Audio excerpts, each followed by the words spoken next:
I'll be explaining Workshop 6, the Paint Estimator. This is an online tool used to accurately estimate how many cans of paint are needed and the price attached for the user's project. In order to calculate an accurate estimate of how much paint is needed, the user will need to provide the measurements of what they want painted. The user will have to provide the height and width of each wall they want painted, also with the possibility they may want their floor and/or ceiling painted as well.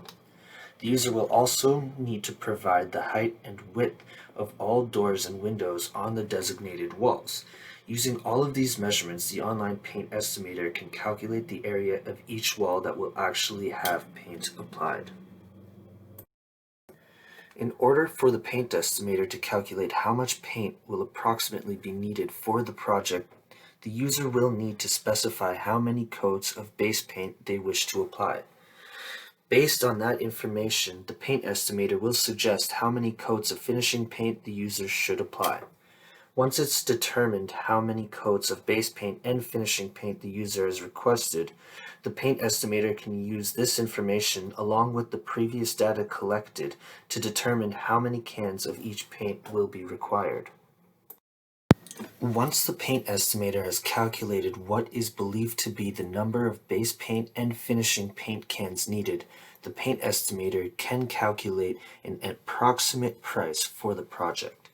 By combining the total price of the base paint, the finishing paint, and any included taxes, the paint estimator can provide an accurate total for the user's project.